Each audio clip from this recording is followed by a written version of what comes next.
Minority defence committee के जिम्मेदारान आसिफ शेख रशीद साहब, मुस्तकीम dignity साहब, शांत हिंद साहिबा, दीगर मौजूद शख्सियात, जिस वक्त मालेगांव शहर में एसआईटी की इन्वेस्टिगेशन के लिए गवर्नमेंट ऑफ महाराष्ट्र ने एक टीम तय की, उसके बाद जिस तरीके से आसिफ शेख रशीद साहब ने और मुस्तकीम डिग्निटी साहब ने मुश्तरका तौर पर माइनॉरिटी डिफेंस कमेटी शुरू की, और आपको याद होगा जिस वक्त मालेगांव शहर में 12 नवंबर का वाकया पेश आया, उस वक्त भी अगर मालेगांव शहर की आवाम के लिए किसी ने काम किया तो आसिफ शेख रशीद साहब, शान हिंद साहिबा और मुस्तकीम डिग्निटी साहब ही थे।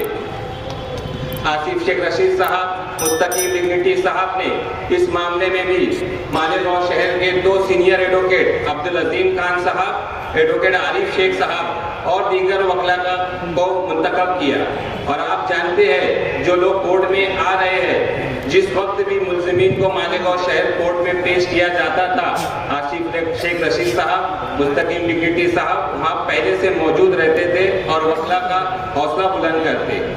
जिस वक्त 2 एफआईआर हो चुकी है, पहली एफआईआर होने के बाद से रोज अव्वल से हमारे जो जिम्मेदारान है और हमारे जो सीनियर वकला है वो इस बात की तरफ इशारा कर रहे थे कि अगर किसी के डॉक्यूमेंट में कोई मिस्टेक है या किसी के डॉक्यूमेंट में कमी है तो इसका मतलब ये नहीं है कि वो बांग्लादेशी है या रोहिंग्या है। आप देखिए, अगर किसी के नाम में मोहम्मद है, अगर किसी के नाम में अहमद है, या अगर किसी के आधार कार्ड एलसी पे डेट ऑफ बर्थ मैच नहीं हो रही है, पुलिस उनको आरोपी कर रही है। रोज अव्वल से हमारे जिम्मेदारान ने ये बात कही कि अगर मालेगांव शहर के ये मुल्जिमीन है तो सबसे पहले तहसील ऑफिस और कारपोरेशन के ऑफिसरान है, इनको आरोपी करना चाहिए। 13 फरवरी को मुस्तकीम डिग्निटी साहब, आसिफ शेख रशीद साहब ने माइनॉरिटी डिफेंस कमेटी के लेटर पैड पर एसआईटी के जिम्मेदारान को कंप्लेंट दी, और उसके 3 दिन के बाद ही मालेगांव शहर के जो नायब तहसीलदार जिन्हें पहले सस्पेंड किया गया था उनको पुलिस ने आरोपी किए। आने वाले दिनों में इंशाअल्लाह इस शहर के जो तहसीलदार थे और जो कारपोरेशन के अधिकारी जिनकी वजह से हमारे ऊपर मुसीबत आई है वो भी आरोपी होंगे। आप देखिए, अगर किसी के डॉक्यूमेंट जब तहसील ऑफिस में दाखिल किए जाते थे, उसके बाद का जो प्रोसीजर था, पब्लिकेशन न्यूज़पेपर में जो न्यूज़ आती है या कारपोरेशन से जवाब मांगा जाता है, इसकी जिम्मेदारी जो अरीज़ादार है उसकी नहीं होती, जो वकील ने दाखिल किया उसकी नहीं होती, जो एजेंट ने प्रकरण दाखिल किया उसकी नहीं होती। ये जिम्मेदारी थी तहसील ऑफिस की। अगर तहसील ऑफिस के लोगों ने गलती की है, अगर कारपोरेशन के लोगों ने गलती की है, तो आज उसकी गलतियों की वजह से हमारे लोग परेशान हैं। आज हमारे शहर के लिए ये बड़ी शर्म की बात है कि 2 औरतें पिछले 20 से 22 दिनों से जेल में हैं, और जो जिनके पास ताकत थी, जिनके पास पावर थी, हमारे शहर के एमएलए जो पहले कहते थे कि एसआईटी को उनकी इन्वेस्टिगेशन करने दो, कोई घबराने की जरूरत नहीं है, लोग खुद से वहां पर जा रहे हैं। आज ऐसी क्या जरूरत आ पड़ी कि 100 जगह पर 3-3 लोगों को बिठाकर शहर के एमएलए धरना दे रहे हैं। जिनके पास ताकत थी, इस शहर के जो खासदार है, जो एमएलए है, आप बता दीजिए, यहाँ पर यूट्यूब के लोग भी बैठे हैं, कभी ऐसा हुआ कि उन्होंने जाकर आप लोगों को बुलाकर किसी भी एसआईटी के मेंबरान से बातचीत की, या जिनके पास पावर थी, जो महाराष्ट्र के मुख्यमंत्री के पास जाकर बातचीत कर सकते थे, कभी नहीं किया। अगर किसी ने काम किया है, मैं काबिल मुबारकबाद देता हूँ आसिफ शेख रशीद साहब को और मुस्तकीम डिग्निटी साहब को, और मैं ये भी कहता हूँ कि इस पूरे मालेगांव शहर को सिर्फ आपसे ही उम्मीद है। जिस तरीके से आपने 12 नवंबर के मामले में मालेगांव शहर के बेगुनाह लोगों की मदद की, इसी तरीके से ये पूरा शहर जानता है कि अगर इस शहर को मुसीबत से कोई बचा सकता है तो वो आप दोनों ही है। मैं इतनी बात कहकर अपनी बात खत्म करता हूँ।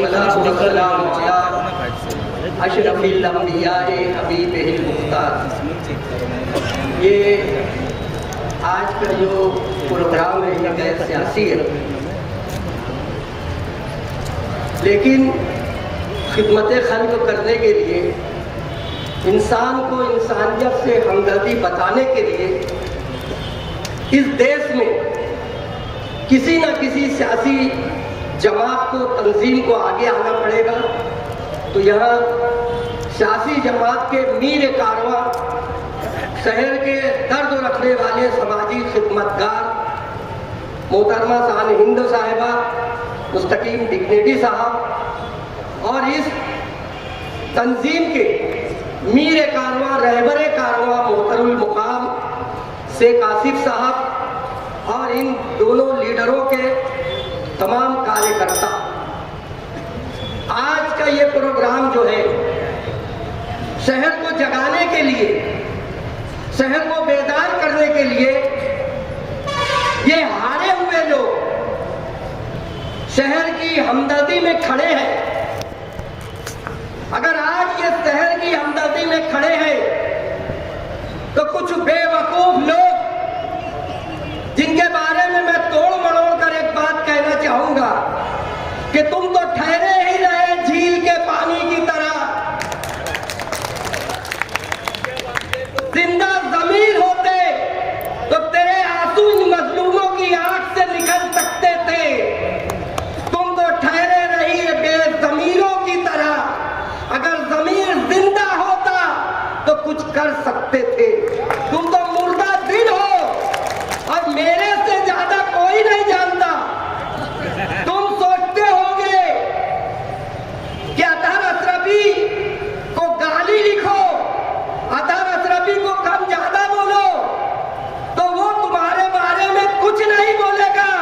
ये तुम्हारा ख्वाब है, ख्वाब। मोहतरमुल मुकाम, तुमने शहर की आवाम को उस तरह बेचा है जिस तरह हुसैन इब्न अली के खानदान को यजीद पलीद ने अपनी मिल्लत का सौदा किया था।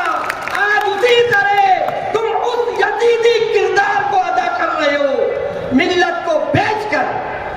मेरे अजीज दोस्तों, मैं मुबारकबाद दूंगा शेख आसिफ साहब को कि उन्होंने कौम का दर्द रखने के लिए इलेक्शन के कुछ महीने के बाद जो एक दूसरे को खिलाफ में बोलते थे, उन्होंने सब भूलकर हमारे समाजवादी पार्टी के लोगों के पास आदमी भेजा। दुश्मनी नहीं निकाले। दुश्मनी निकालने वाला कौन है? हमें तुम खूब गाली दो, हम एक अल्फाज सफाई में नहीं कहेंगे इंशाअल्लाह, लेकिन खुदारा कौम का सौदा मत करो। जब बात करनी थी तो सोबतई बचाओ किस दिल में घुसी हुई थी। आज तुमको दर्द आया है प्रेस कॉन्फ्रेंस लेने का। क्यों? तुम मजदूरी कर रहे हो, तुम नक्काल हो और नक्काली भी तुम ढंग से नहीं कर पा रहे।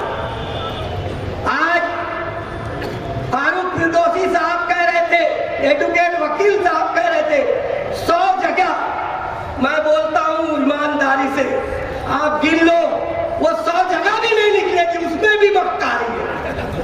मेरे अजीज दोस्तों, बहरहाल आज जिस हालात से हमारा शहर गुजर रहा है, ये सूफी और संतों का देश है, ये वली अल्लाह का शहर है, लेकिन इस वली अल्लाह के शहर में रावण के कदमों की आहट महसूस हो रही है।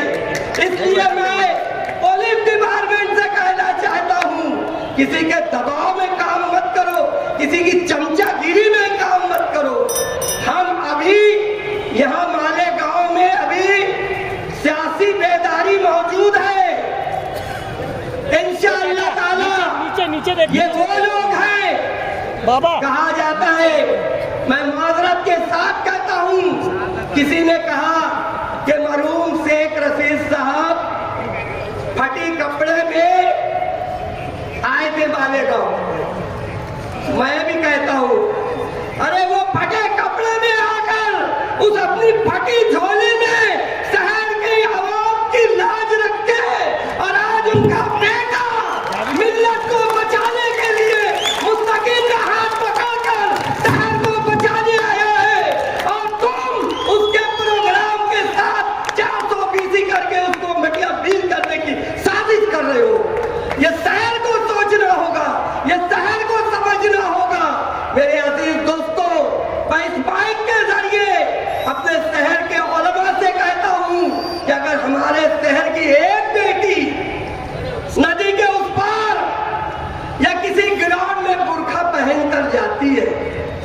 तो हम सब मचल जाते हैं, मिल्लत की आबरू की दुहाई देते हैं।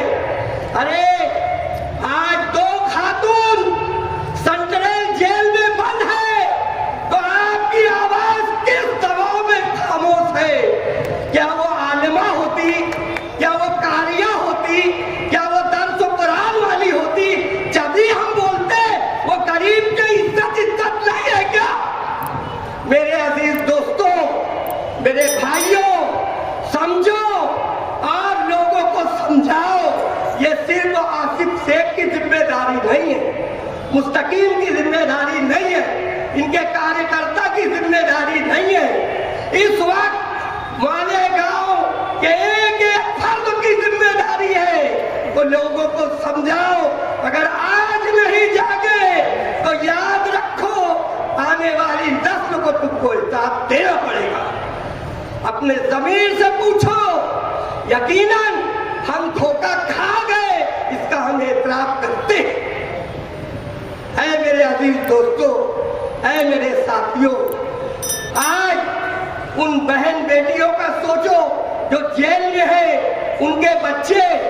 मैं एक मौके पर गया कोर्ट में, तो आसिफ शेख और मुस्तकीम के पास वो बच्चे हसरत भरी निगाह से इनको देख रहे थे कि यही साहब वसीया बन के आए हमारे घर की अम्मा बहन को चुराने के लिए। वो छोटे छोटे बच्चे, ओ बेज़मीरों, हार और जीत अल्लाह के हाथ में है।